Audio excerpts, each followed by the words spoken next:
Hola y bienvenidos. Hoy vamos a sumergirnos en un conjunto de reflexiones que nos llegan inspiradas por la fecha del 15 de septiembre.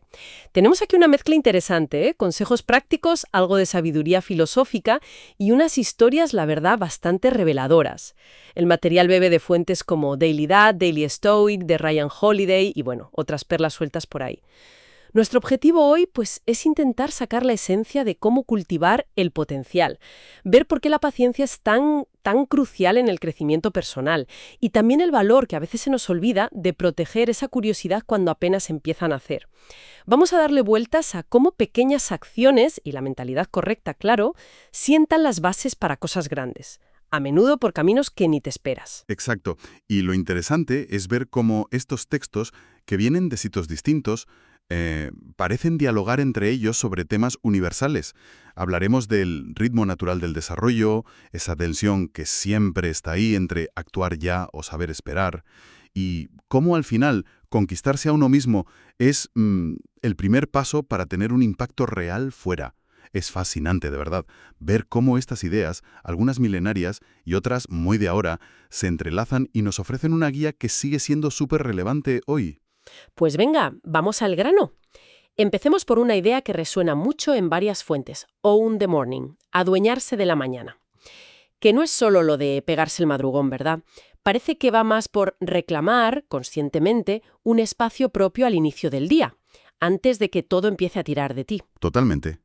Las fuentes sugieren que ese primer paso es clave para adueñarse del día entero de alguna manera. Totalmente. Es ese acto, casi diría deliberado, de marcar una intención, de definir tú el tono del día antes de que las demandas externas, el móvil, los emails, las urgencias, te marquen la agenda. Es crear un momento de claridad, pero proactiva, ¿sabes? En lugar de empezar ya reaccionando a todo. Claro. Y fíjate que bien encaja esto con otra idea que también aparece. Make training seamless with your lifestyle. O sea, integrar los hábitos que quieres construir. Da igual si es ejercicio, leer, meditar, integrarlos de forma fluida. El cambio que de verdad se queda, el sostenible, raramente viene de revoluciones drásticas.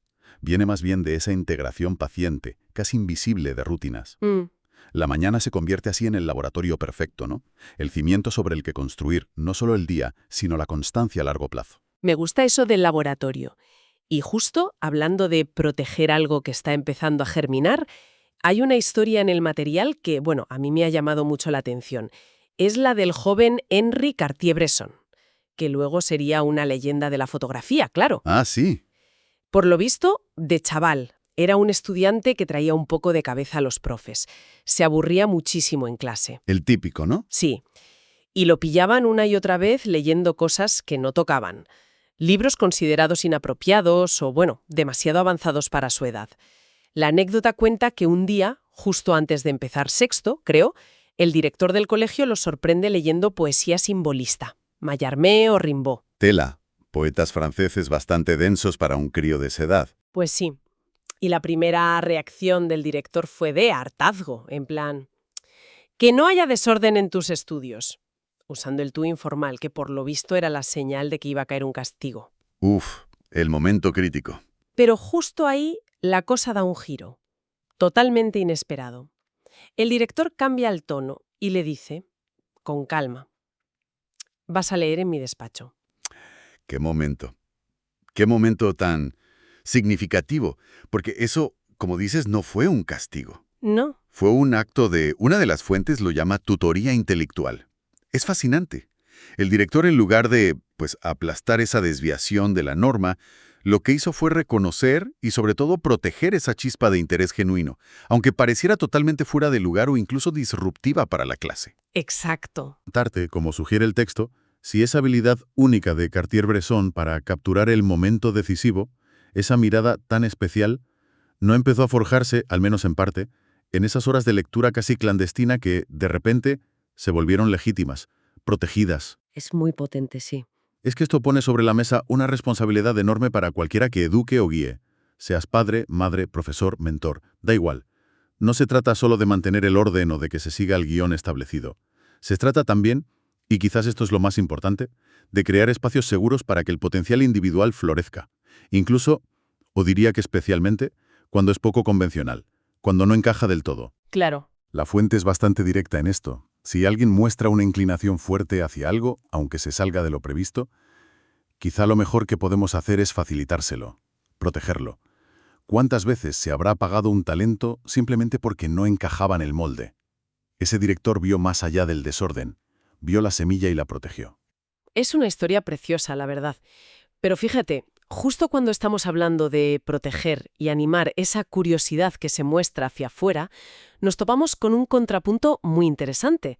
Viene del filósofo estoico Epicteto. Ajá. Él lanzaba una advertencia muy clara sobre la tentación de mostrar los frutos del aprendizaje o de la filosofía personal demasiado pronto. Hay una cita que es impactante. Dice, mostrando el fruto demasiado pronto y el invierno te matará. Esto choca frontalmente con nuestra cultura, ¿no te parece? Choca muchísimo, sí. Vivimos en la era de la inmediatez total. De la presión por enseñar cada pequeño avance, de construir en público. Totalmente. Y la metáfora que usa Epicteto para explicarlo es brillante, la del jardín.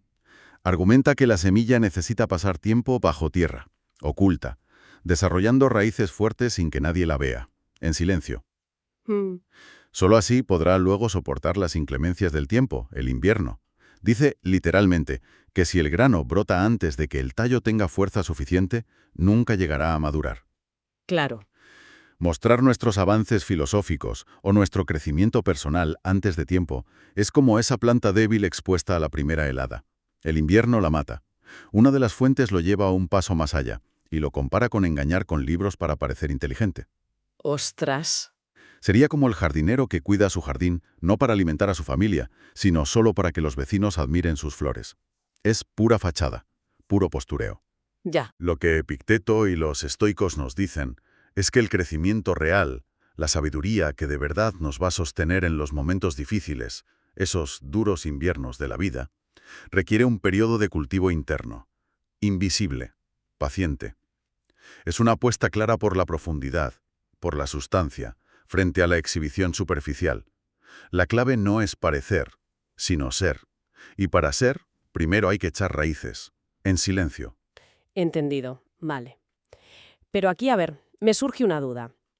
Una tensión palpable que parece venir de las propias fuentes que estamos viendo. Por un lado, tenemos a Epicteto aconsejando prudencia, casi secretismo, mantén tu filosofía para ti mismo por un tiempo, ¿vale? Y por otro, nos encontramos máximas como defiende aquello en lo que crees, aunque signifique estar solo. Sí. Suena casi contradictorio. Entonces, ¿qué hacemos? ¿Nos escondemos o damos la cara? ¿Cómo se come eso? Es una tensión muy real, sí.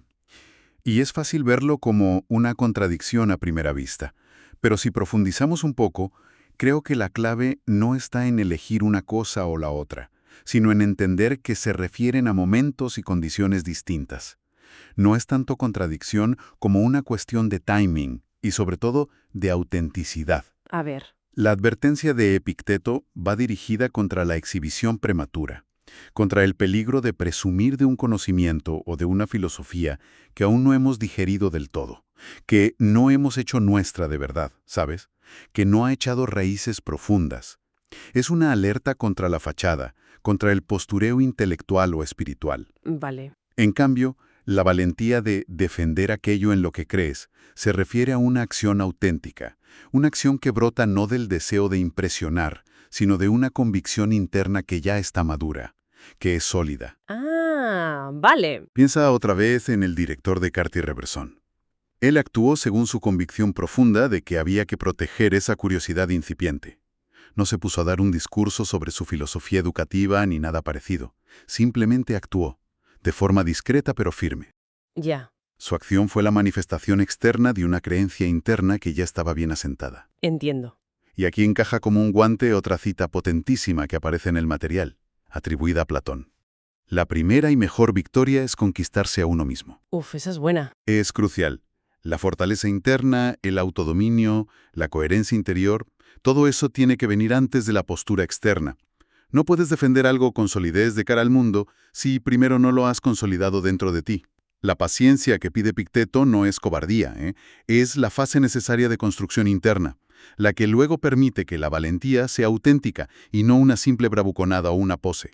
Vale, ahora lo veo mucho más claro. No es esconderse por miedo, sino proteger el proceso hasta que esté maduro. Es diferente. Y esa idea de construir una base interna sólida me lleva directa a otra frase lapidaria de las fuentes. Una cabeza llena de miedos no tiene espacio para sueños. El miedo parece el gran saboteador de todo este proceso de cultivo paciente del que estamos hablando. Totalmente. Porque el miedo nos puede llevar a dos extremos. Y los dos son igual de dañinos, ¿no? O bien nos impulsa a actuar precipitadamente, a buscar esa validación externa antes de tiempo por miedo a no ser suficientes. O bien nos paraliza por completo. Exacto. Nos hace evitar precisamente los riesgos, las pequeñas incomodidades, los desafíos que son necesarios para que esas raíces crezcan fuertes y profundas. Eso es. El miedo puede hacer que arranquemos la planta antes de tiempo para ver si ya hay fruto o que ni siquiera nos atrevamos a plantar la semilla en primer lugar. Justo. Y es justo ahí, en ese contexto, donde cobra una fuerza especial la perspectiva que aporta la cita atribuida a Jack Ma. Hoy es difícil, mañana será peor, pero pasado mañana brillará el sol. Que suena un poco... Ojo, que esto no es un optimismo ingenuo de taza de desayuno, ¿eh? Es el reconocimiento realista de que el crecimiento de verdad, el que perdura, a menudo implica necesariamente atravesar periodos de dificultad, de oscuridad, de invierno, volviendo a Epicteto. No se trata de evitar el invierno, sino de tener raíces lo bastante fuertes como para sobrevivirlo y salir fortalecido. El mismo invierno que mata a la planta prematura es el que curte al árbol que está bien arraigado. Qué buena imagen. Por eso, el consejo clásico de «nunca te rindas» adquiere aquí un matiz diferente.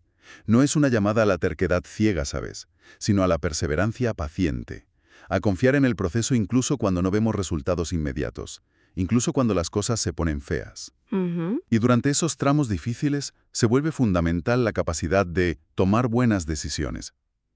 Son esas elecciones conscientes, a menudo pequeñas, tomadas en momentos de incertidumbre o presión, las que nos permiten seguir nutriendo esas raíces internas, las que nos mantienen en el camino del cultivo. Entiendo. Y me parecen muy interesantes también esas otras actitudes que se mencionan por ahí, como mantén la calma y sé elegante. Sí. Sugieren una manera de navegar esa incertidumbre y esa dificultad sin dejar que el miedo tome el control. La calma y la elegancia no como una pose, sino como una forma de mantener la perspectiva interna. Y la metáfora de las ondas, ripples, en inglés, es preciosa. Sugiere que cada evento, cada paso, incluso los tropiezos, forma parte de un viaje más amplio y genera efectos que se expanden, como las ondas en un estanque. Como las ondas, sí. Es una invitación a aceptar el proceso completo, con sus altibajos, con una cierta gracia y confianza, en que todo contribuye al cuadro final, aunque no lo veamos claro en el momento. Pues si intentamos recoger un poco las hebras principales de todo lo que hemos ido desgranando, a partir de estas reflexiones del 15 de septiembre, parece que emerge una idea central muy clara. La sabiduría está en el cultivo paciente, en saber proteger el potencial cuando apenas está naciendo, como hizo aquel director con el joven Henry. Exacto. En valorar mucho más el crecimiento interno, esas raíces profundas que no se ven, que la exhibición externa de frutos aún verdes, como nos enseña Epicteto con su jardín.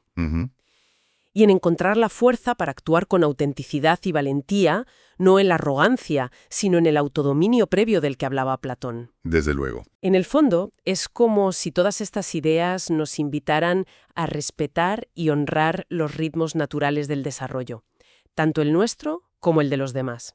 Y si tuviéramos que resumirlo muchísimo en una frase, quizás podríamos decir que la verdadera fortaleza, la maestría real en cualquier campo, no surge de la prisa por demostrar o de acumular conocimientos prestados para impresionar. No. Sino de cultivar lo auténtico, lo propio, con paciencia, con cuidado y con profundidad. Exacto. Y llevar esto a la práctica en el día a día, eso requiere una forma de valentía muy particular en el mundo en que vivimos. Tan acelerado, tan enfocado en lo inmediato. Ya ves. Es la valentía de confiar en procesos que a menudo son lentos, son invisibles y no ofrecen gratificación instantánea. Pensemos en lo relevante que es esto para cualquiera que esté aprendiendo una habilidad nueva, ¿no? O desarrollando un proyecto a largo plazo, montando un negocio, escribiendo un libro o incluso en la tarea de criar hijos. Sí, totalmente. Implica resistir esa presión cultural enorme por tener resultados ya, por mostrar constantemente, por estar siempre on. Y no deberíamos subestimar el poder de esas pequeñas acciones, de esas ondas de las que hablábamos antes. Cierto. La decisión, aparentemente menor, de aquel director de colegio con Henri Cartier-Bresson generó ondas que, quién sabe, contribuyeron a formar a un artista cuya visión ha inspirado a millones de personas. De la misma manera, nuestras propias acciones cotidianas de cultivo paciente, ya sea de nuestras propias habilidades o de proteger la curiosidad de alguien cercano o simplemente elegir la profundidad sobre la exhibición, pueden estar generando efectos expansivos positivos que ni siquiera podemos imaginar. Pensando justo en esa imagen final, la de las ondas en la vida, nos deja una pregunta flotando en el aire, ¿no? ¿Qué pequeño acto paciente de cultivo que realicemos hoy, quizás proteger una idea incipiente propia o ajena, dedicar tiempo a fortalecer una raíz interna en lugar de buscar el aplauso fácil o tomar una decisión consciente en medio de la dificultad, qué acto de esos podría estar generando ahora mismo ondas positivas inesperadas para el futuro, ondas cuyos efectos completos quizás nunca lleguemos a conocer del todo? Es una invitación, creo, a valorar el poder silencioso, pero inmenso de la constancia y el cuidado, en nuestro propio crecimiento y en el de los demás.